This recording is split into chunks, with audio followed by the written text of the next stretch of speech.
23ರಲ್ಲೇ ಅದು ಪಾಸಾಗಿದೆ. Both the houses, Rajya Sabha Lok Sabha. ಈಗ ಡಿಲಿಮಿಟೇಷನ್ ಸೇರಿಸಿ ತಗೊಬಂದಿದ್ದಾರೆ. ಡಿಲಿಮಿಟೇಷನ್ ಸೇರಿಸಿ ತಂದಿದ್ದಾರೆ. ನಾವು ಯಾವತ್ತೂ ಕೂಡ ಮಹಿಳಾ ಮೀಸಲಾತಿಗೆ ವಿರೋಧ ಇಲ್ಲ. I am making it very very clear. ಮಹಿಳಾ ಮೀಸಲಾತಿಗೆ ವಿರೋಧ ಇಲ್ಲ. ಮಹಿಳಾ ಮೀಸಲಾತಿಯನ್ನು ಸ್ಥಳೀಯ ಸಂಸ್ಥೆಗಳಲ್ಲಿ ತಂದವರು ಯಾರು? 73, 74 ತಿದ್ದುಪಡಿಗಳನ್ನು ಮಾಡಿದವರು ಯಾರು ಸಂವಿಧಾನಕ್ಕೆ? ರಾಜೀವ್ ಗಾಂಧಿಯವರು ಪ್ರಧಾನಮಂತ್ರಿ ಆಗಿದ್ದಾಗ ಮಾಡಿದ್ರು. ಬಿಜೆಪಿಯವರು ಮಾಡಿದ್ರ ಅಥವಾ ಡಿಮ್ಯಾಂಡ್ ಮಾಡಿದ್ರ?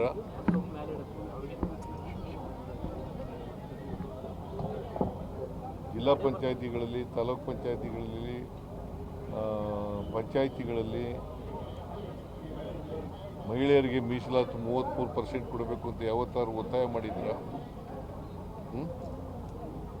ಈಗ ಯಾಕೆ ರಾಜಕೀಯ ಮಾಡ್ತಾ ಇದ್ದಾರೆ? ಈ ಲಿಮಿಟೇಷನ್ನು ಸದರ್ನ್ ಸ್ಟೇಟ್ಸ್ಗೆ ಅನ್ಯಾಯ ಆಗ್ತದೆ. ಭಾರತಕ್ಕೆ ಈಗ ಫಾರ್ ಎಕ್ಸಾಂಪಲ್ ನಮ್ಮಲ್ಲಿ 50% ಮಾಡ್ತಾರೆ. 50% ಅಂತಂದರೆ ಉತ್ತರ ಪ್ರದೇಶದಲ್ಲಿ ಎಷ್ಟಿದೆ ಸೀಟ್ಸು? 80. 120 ಅಂತಂದ್ರೆ 50% ಅಂದರೆ ಎಷ್ಟಾಗುತ್ತೆ? 120 ಆಗುತ್ತೆ. ಕರ್ನಾಟಕದಲ್ಲಿ ಎಷ್ಟಾಗುತ್ತೆ? 28, 14, 42. ಜಾಸ್ತಿ ಆಗಲ್ವ ಅಲ್ಲಿ? ಉತ್ತರ ಭಾರತದಲ್ಲಿ ಜಾಸ್ತಿ ಆಗಲ್ವಾ? ಅದಕ್ಕೆ ನಮ್ಮ ವಿರೋಧ ಹೊರತು ಮಹಿಳಾ ಮೀಸಲಾತಿಗೆ ವಿರೋಧ ಇಲ್ಲ. ಮಹಿಳಾ ಮೀಸಲಾತಿ ಪರ ಇರೋರು ನಾವು. ಗೊತ್ತಾಯ್ತಾ? ರಾಜಕೀಯ ಮಾಡ್ತಾ ಇದ್ದಾರೆ ಅವರು. ಮತ್ತು ಈಗ ಸಂವಿಧಾನ ತಿದ್ದುಪಡಿ ಆಗಬೇಕಾದ್ರೆ 2/3 ಆಗಬೇಕಲ್ಲ. 50% ಆಫ್ ದಿ ಸ್ಟೇಟ್ಸು ಒಪ್ಪಿಗೆ ಕೊಡಬೇಕಲ್ಲ ಅದಕ್ಕೆ. ಅದರಿಂದ ನಾವು ಅದಕ್ಕೆ ವಿರೋಧ ಮಾಡಿದ್ದೇವೆ ಹೊರತು ಡಿಲಿಮಿಟೇಷನಿಗೆ, but not to the women reservation.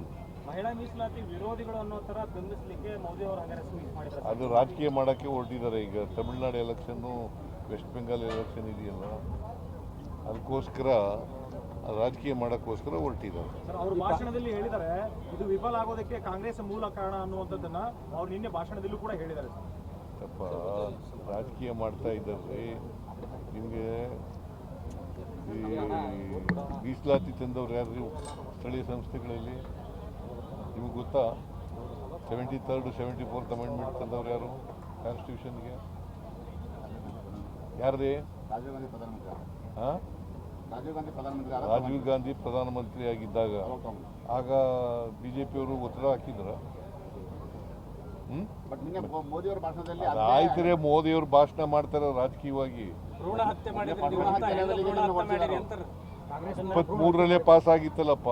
450 vote ತಗೊಂಡು ಪಾಸ್ ಆಗಿತ್ತಲ್ಲಪ್ಪ 23ರಲ್ಲೇ. ಯಾಕೆ ಜಾರಿ ಕೊಡಲಿಲ್ಲ? ಮೋದಿಯವರು ಯಾಕೆ ಜಾರಿ ಕೊಡಲಿಲ್ಲ? ನಾವು ವಿರೋಧ ಮಾಡಿದ್ವಾ ಜಾರಿ ಕೊಡೋದಕ್ಕೆ? 23ರಲ್ಲೇ ಜಾರಿ ಕೊಡ್ಬೋದಾಗಿತ್ತಲ್ರಿ, ಈಗಲೂ ಕೊಡ್ಬೋದಾಗಿತ್ತಲ್ಲ. ಡಿಲಿಂಕ್ ಮಾಡಿ, ಡಿಲಿಮಿಟೇಷನ್ನ ಡಿಲಿಂಕ್ ಮಾಡಿ ತಂದಿದ್ರು. ಯಾರು ವಿರೋಧ ಮಾಡ್ತಿದ್ರು ವುಮೆನ್ ರಿಸರ್ವೇಷನ್ನ? You are not against the women reservation. Congress party is never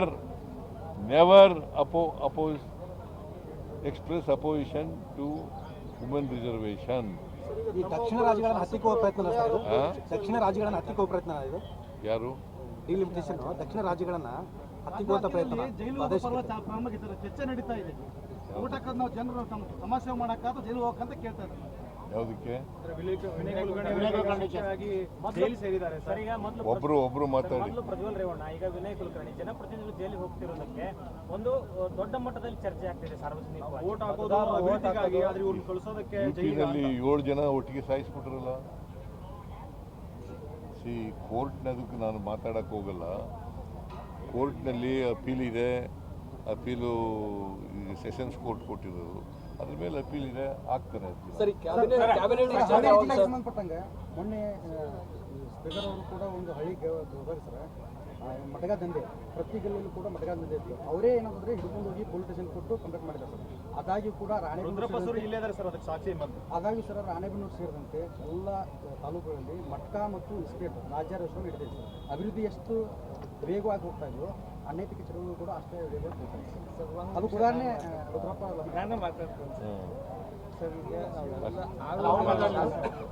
speaker ಅವರು ಹೋಗಿ